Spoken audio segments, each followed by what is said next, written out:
Resume పంపావు, ఇంటర్వ్యూకి కూడా వెళ్ళావు, అన్నీ సరిగ్గా చెప్పావని అనుకుంటున్నావు. కానీ తర్వాత వేచి చూస్తూ ఉన్నావు. ఒక రోజు అయింది, 2 రోజులైంది, ఒక వారం అయింది.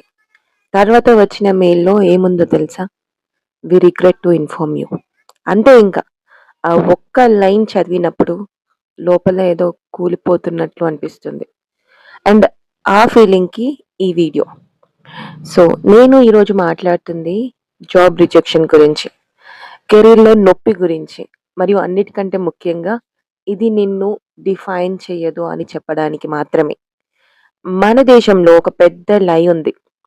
చదివితే, కష్టపడితే జాబ్ వస్తుంది అని అంటారు మన పెద్దవాళ్ళు. నిజమా? ఇంజినీరింగ్ చేసిన వాళ్ళు లక్షల మంది ఉన్నారు. మరి వాళ్ళకెందుకు సీట్లు రాలేదు? కానీ వాళ్ళకి సరిపడే సీట్లు ఉన్నాయా? కొన్ని వేలు మాత్రమే ఉంటాయి కదా! ఎంబీఏ చేసావు, చాలా గొప్ప మార్క్స్ వచ్చాయి అనుకుంటాం. ఇంటర్వ్యూలో తడబడ్డాం, లేదా తడబడలేదు. అయినా సెలెక్ట్ కాలేదు. ఎందుకో తెలుసా? కొన్నిసార్లు మనకంటే ఎక్స్‌పీరియన్స్ ఉన్నవాళ్ళు అప్లై చేస్తూ ఉంటారు. అండ్ కొన్నిసార్లు బడ్జెట్ కట్ వల్ల పొజిషన్ ఇట్‌సెల్ఫ్ క్యాన్సిల్ అని చెప్తూ ఉంటారు. అండ్ ఇంటర్వ్యూకి నీతో కెమిస్ట్రీ నచ్చలేదు. అండ్ హానెస్ట్‌లీ అర్థం లేని కారణాలు ఎన్నెన్నో చెప్తూ ఉంటారు ఆ రిజెక్షన్ మెయిల్‌లో. అంటే రిజెక్షన్ అంటే నువ్వు వర్త్‌లెస్ అని కాదు.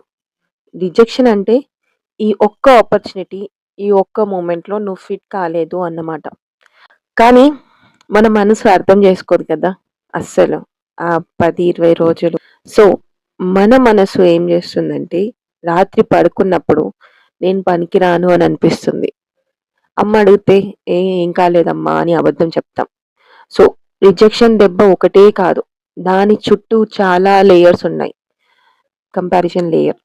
ఇంట్లో కజిన్స్‌కి ఐటీ జాబ్ వచ్చిందనుకో, కాలేజ్ ఫ్రెండ్ హైదరాబాద్‌లో ప్యాకేజ్ తెచ్చుకున్నాడు. ఇన్‌స్టాగ్రామ్‌లో అందరూ ఎక్సైటెడ్ టు జాయిన్ అనే పోస్ట్ పెడుతున్నారు. నువ్వు మాత్రం ఇంట్లోనే ఉన్నావు. ఆ ఒక్క కంపారిజన్ ఇది చాలా సైలెంట్‌లీగా నిన్ను తిడుతూ ఉంటుంది. నిన్ను బ్యాక్ స్టాబ్ చేస్తూ ఉంటుంది. And next one family pressure. ఎప్పుడు జాబ్ వస్తదిరా? ఇంత చదివి ఏం లాభం? అమ్మాయి వాళ్ళు అడుగుతున్నారు ఏం చెప్పమంటావు అంటారు అబ్బాయిలకైతే. వాళ్ళు కావాలని అడగట్లేదు. కానీ ఆ మాటలు గుండెను మనల్ని పొడుస్తూ ఉంటాయి. అండ్ నువ్వు వాళ్ళను డిసప్పాయింట్ చేసావా? లేదు. కానీ వాళ్ళకలా అనిపిస్తూ ఉంటుంది. అండ్ థర్డ్ వన్ మూడోది ఐడెంటిటీ క్రైసిస్ పెయిన్. అసలు నేనెవరిని? చదువు అయ్యాక ఐడెంటిటీ అంటే జాబ్ అయిపోయింది మనకి. సో, జాబ్ లేకపోతే నేనేంటి? అనే ఒక క్వెషన్ వస్తూ ఉంటుంది. ఇది చాలా డేంజరస్. ఎందుకంటే నీ వర్త్ నీ జాబ్ టైటిల్ కాదు. కానీ సొసైటీ అలా నేర్పుతుంది కదా అందరికి. సో, నాలుగోది హోప్ వర్సెస్ హోప్‌లెస్‌నెస్. ట్రై చేస్తాను వస్తుంది అని అనిపిస్తుంది. 10 రిజెక్షన్స్ తర్వాత నాకు రాదేమో అని మారిపోతుంది ఆ థాట్. ఆ షిఫ్ట్ అది చాలా నొప్పిగా ఉంటుంది. సో, సరే హానెస్ట్‌గా మాట్లాడుకుందాం.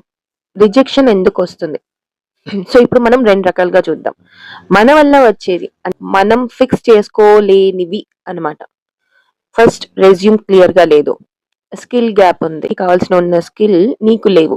ఇంటర్వ్యూలో ప్రిపరేషన్ వల్ల నువ్వు సరిగ్గా చెప్పలేకపోయావనుకోవచ్చు.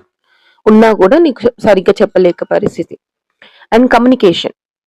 తెలుగులో బాగా మాట్లాడుతున్నావు కానీ ఇంగ్లీష్‌లో కొంచెం నర్వస్‌నెస్ వస్తూ ఉంటుంది. ఆన్‌లైన్ ప్రెజెన్స్ లేదు. సో, లింక్డ్ఇన్ ప్రొఫైల్ లేదు, ప్రాజెక్ట్స్ లేవు. అండ్ ఇవన్నీ నీ తప్పులే. ఇవి నిజంగా ఉంటే ఇవి ఇన్సల్ట్స్ కాదు. ఇవి సిగ్నల్స్ అన్నమాట. మన పని చేయాల్సిన ఈ అన్ని ఏరియాస్‌ని మనం చేసుకుంటే so, you are better to go and fix them.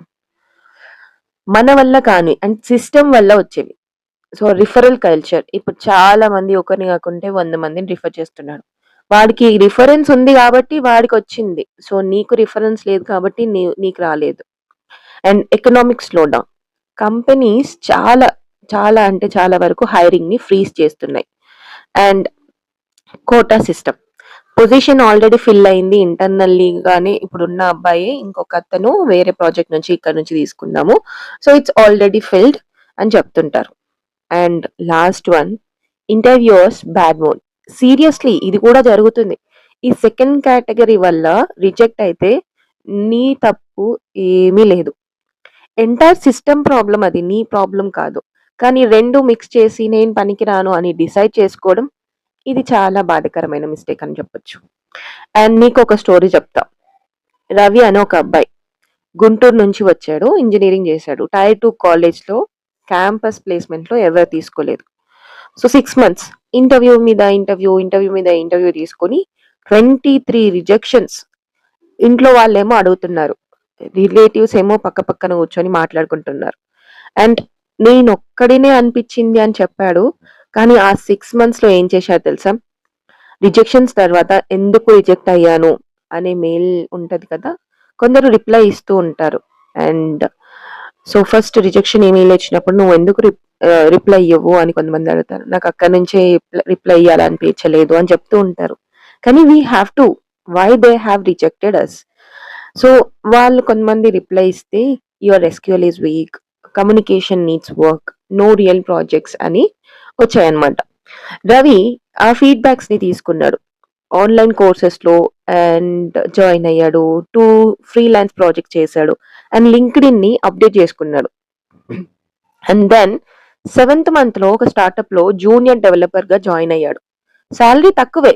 కానీ ఏదో ఒక జాబ్ అయితే వచ్చింది కదా! The foot in the door right? So, ఈరోజు 3 సంవత్సరాల తర్వాత అదే సేమ్ రవి బెంగుళూరులో ఒక సీనియర్ రోల్‌లో ఉన్నాడు. సో, రవి స్పెషల్ కాదు. నేను స్పెషల్ అని కూడా చెప్పట్లేదు. బట్ నీకంటే స్మార్ట్‌గా ఉన్నాడు కదా! తను రిజెక్షన్‌ని ఫుల్ స్టాప్‌గా పెట్టుకోలేదు. జస్ట్ లైక్ కామాగా చేశాడు. నెక్స్ట్ అతను దాని నుంచి నేర్చుకున్నాడు. అండ్ ఇంకొక స్టోరీ చెప్తాను. ప్రియా అనే ఒక అమ్మాయి ఎంబీఏ చేసింది. మార్కెటింగ్ ఫీల్డ్‌లో వెళ్ళాలని. 12 కంపెనీస్ రిజెక్ట్ చేశాయి తెలుసా? You don't have an experience అన్నాయి. ఫ్రస్ట్రేటింగ్ కదా! ఎక్స్‌పీరియన్స్ లేదు కాబట్టి జాబ్ రాలేదు. జాబ్ రాలేదు కాబట్టి ఎక్స్‌పీరియన్స్ లేదు. ప్రియా ఏం చేసిందో తెలుసా? 3 మంత్స్ అన్‌పెయిడ్ ఇంటర్న్‌షిప్ చేసింది. ఒక స్మాల్ కంపెనీలో. పోర్ట్‌ఫోలియో బిల్డ్ చేసుకుంది. తర్వాత అప్లై చేసింది. ఇప్పుడు ఎక్స్‌పీరియన్స్ ఉందని ప్రూవ్ చేసుకోగలుగుతుంది కాబట్టి తనకి ఈజీగా జాబ్ వస్తది. సిస్టమ్ అన్‌ఫెయిర్ అనే తెలుసు. కానీ సిస్టమ్‌తో ఫైట్ చేస్తూనే సిస్టమ్‌ని యూజ్ చేయడం నేర్చుకోవాలి. ప్రాక్టికల్‌గా రిజెక్షన్ తర్వాత 24 గంటలు ఏమేం చేస్తాం తెలుసా? మనం చాలా కోపడతాం. బాధపడతాం, కృంగిపోతాం, ఏడవాలనిపిస్తే ఏడ్చేయండి. కానీ అది ఒక్క రోజు మాత్రమే. మనం సప్రెస్ అయిపోవద్దు. దాని నుంచి ప్రాసెస్ చేసుకొని, దాని నుంచి నేర్చుకోగలిగితేనే నువ్వు దాని నుంచి బయటపడతావు. సో, పోస్ట్‌మార్టం ఇంటర్వ్యూ అనేది ఉంటదొకటి. ఏదైతే ఇంటర్వ్యూ చేస్తావో, ఆ ఇంటర్వ్యూలో అడిగిన క్వెషన్స్‌ని, ఏ క్వెషన్‌కి నువ్వు తడబడ్డావు, ఏం ప్రిపేర్ చేసుకోలేదు, అండ్ వాళ్ళు ఏం అడిగారు, నువ్వు హానెస్ట్‌గా ఒక బుక్‌లో రాసుకో. ఇది పనిష్మెంట్ అని చెప్పట్లేదు. But it's been like learning. And skill gap. Job description తీసుకో. అందులో అడిగిన స్కిల్స్‌ని లిస్ట్ రాయి. నీకేమున్నాయి, ఏవి లేవు. లేనివి ఒక 30, 60, 90 డేస్ ప్లాన్ చేసుకొని పోయి నేర్చుకో. YouTube free, Coursera free trial చాలా వరకు దొరుకుతూనే ఉంటాయి. సో, ప్రాక్టీస్ చేసుకో ప్రాజెక్ట్స్ ఉన్నాయా లేవా అనేవి. సో, ఏదైతే జాబ్ డిస్క్రిప్షన్‌లో ఉంటే వాటి స్కిల్స్‌కి తగ్గట్టు నీ రెజ్యూమ్‌ని ప్రిపేర్ చేసుకో. హానెస్ట్‌గా ఒక హెచ్ఆర్ ఫ్రెండ్‌కి పంపి ఫీడ్‌బ్యాక్ అడగండి.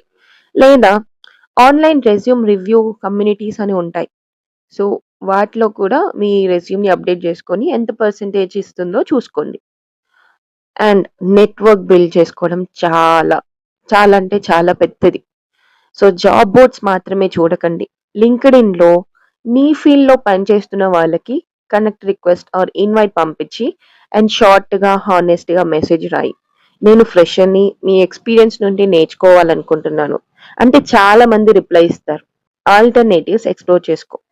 నీకు డ్రీమ్ కంపెనీలో డైరెక్ట్‌గా జాబ్ కుదరట్లేదు. నీకు ఒక పెద్ద ఎంఎన్‌సి నీదది డ్రీమ్ కంపెనీ అనుకో. నువ్వు డైరెక్ట్ దానికే వెళ్ళొద్దు. స్మాలర్ కంపెనీలో స్టార్ట్ చెయ్యి. ఫ్రీలాన్స్ చెయ్యు, ఇంటర్న్‌షిప్ చెయ్యు, స్టార్టప్‌కి అప్లై చెయ్యు. ఎందుకంటే less competition, more learning. Correct. So, first job perfect అవసరం లేదు కదా! So, it's like door opener అయితే చాలు. మనకు పర్ఫెక్ట్ జాబ్ అవసరం గూడా లేదు కదా! Mental health. ఇది చాలా మంది ఇగ్నోర్ చేస్తూ ఉంటారు. జాబ్ సెర్చ్ డిప్రెషన్ అని రియల్‌గా ఉంటుంది. రోజు రొటీన్ ఫాలో చెయ్యి. లేవడం, ఏమన్నా ఎక్సర్‌సైజ్ అండ్ సరిగ్గా తినండి. మీకెవరైనా ట్రస్టెడ్ పర్సన్ అయితే వాళ్ళతో మాట్లాడండి. ఫ్యామిలీయా, ఫ్రెండ్సా, ఎనీవన్. ఎలోన్‌గా మాత్రం ప్రాసెస్ చెయ్యకు. You have to speak it out with someone else. And ఇప్పుడు ఒక ఇంపార్టెంట్ థింగ్ చెప్తాను. నువ్వు మొత్తం లైఫ్‌లో ఎన్ని మార్క్స్ తెచ్చుకున్నావు? ఎన్ని సర్టిఫికేట్స్ ఉన్నాయి? ఎంత కష్టపడ్డావు కదా! అన్నీ ఒక రిజెక్షన్ మెయిల్ వల్ల మీనింగ్‌లెస్ అయిపోవు కదా! సో, ఇది నీ స్టోరీ, నీ జర్నీ, నీ వర్త్. అది ఒక హెచ్ఆర్ డెసిషన్ మీద ఎందుకు డిపెండ్ అవుతుంది అనుకుంటున్నావు? It's not right. అంటే ఇదే అడ్డం అనుకోకండి. ఇదే ఎండ్ అనుకోకండి. జీపీఎస్‌లో రాంగ్ రోడ్ వెళ్ళినప్పుడు ఏమనుకుంటాం? రీకాలిక్యులేటింగ్ అనుకుంటాం. అది మనల్ని జడ్జ్ చేయదు. డైరెక్షన్‌ని మారుస్తూ ఉంటుంది. అండ్ రిజెక్షన్ అంటే లైఫ్‌కి రీకాలిక్యులేటింగ్ అన్నమాట. నీ టైమింగ్ డిఫరెంట్‌గా ఉండొచ్చు. అండ్ నీ పాత్ డిఫరెంట్‌గా ఉండొచ్చు. కానీ ఏదైతే మాత్రం మన డెస్టినేషన్‌ని ఏదో కొన్ని రోజులు ఎక్కువ అనిపిస్తుంది గానీ, కంపల్సరీగా రీచ్ అవుతూ ఉంటాం. చాలా మంది సక్సెస్‌ఫుల్ పీపుల్ వాళ్ళ కెరీర్ మొదట్లో మల్టిపుల్ రిజెక్షన్స్ ఫేస్ చేస్తూ ఉంటారు. ఫర్ సపోజ్ 'సత్య నాదెళ్ల' గారిని ఒకప్పుడు ఒక కంపెనీ రిజెక్ట్ చేసింది. ఇప్పుడు తను మైక్రోసాఫ్ట్ సీఈఓ. అని కంపేర్ చేయడానికి కాదు. కానీ రిజెక్షన్ నీ లైఫ్‌ని నీ సెంటెన్స్‌గా మాత్రం చూసుకోకు. అది గేట్ పోస్ట్‌గా మాత్రమే చూసేవాళ్ళు చాలా మంది ఉంటారు. నువ్వు ఏ కేటగిరీలో ఉండాలో నీకే తెలుసు. అండ్ ఇప్పుడు నీతో హానెస్ట్‌గా మాట్లాడతా. ఈ మూమెంట్‌లో రిజెక్షన్ వల్ల నొప్పిగా ఉంటే అది నార్మల్. అది హ్యూమన్. కానీ ఆ నొప్పిలోనే ఉండిపోకు. నేను నీకు గ్యారంటీ ఇవ్వాలనుకుంటున్నాను. రేపు నీకు జాబొస్తది. నువ్వు ట్రై చేయడం ఆపకపోతేనే, నేర్చుకోవడం ఆపకపోతే, నిన్ను నువ్వు బిలీవ్ చేసుకోవడం ఆపకపోతే ఒకరోజొస్తుంది. అది నీదే. కెరీర్‌లో రిజెక్షన్స్ అనేవి స్పీడ్ బ్రేకర్స్ లాంటివి.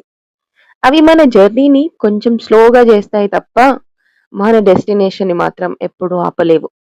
ఒక డోర్ క్లోజ్ అయితే ఇంకో పెద్ద డోర్ ఓపెన్ అవుతుంది అని నమ్మండి.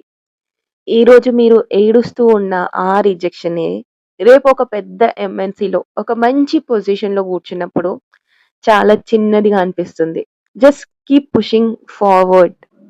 మీరు ఎప్పుడైనా ఇలాంటి కెరీర్ పెయిన్‌ని, రిజెక్షన్స్‌ని ఫేస్ చేశారా? అండ్ ఫేస్ చేస్తే మాత్రం టేక్ ఎ బ్రేక్. ప్లీజ్. ఒక 2 డేస్ బ్రేక్ తీసుకోండి. ల్యాప్‌టాప్స్ క్లోజ్ చేసుకోండి. ఇంట్లో వాళ్ళతో టైమ్ స్పెండ్ చేయండి. ఇఫ్ ఇన్ కేస్ మీ ఇంటి దగ్గర పిల్లలుంటే వాళ్ళతో ఆడుకోండి. వాళ్ళిచ్చే ఆ స్ట్రెస్ రిలీఫ్ ఉంటది చూడండి. అది ఎక్కడా దొరకదు. మీ మైండ్‌ని టోటల్‌గా రిలాక్స్ చేస్తుంది. And self analysis. కూల్ అయ్యాక కూర్చొని ఆలోచించండి.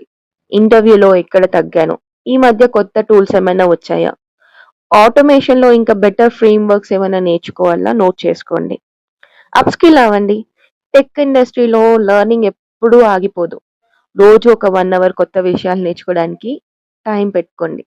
అండ్ యూట్యూబ్‌లో చాలా ఫ్రీ రిసోర్సెస్ ఉంటాయి. And moreover update your resume. మీ రెజ్యూమ్‌ని మీ ఫేస్ లాంటిది అనుకోండి.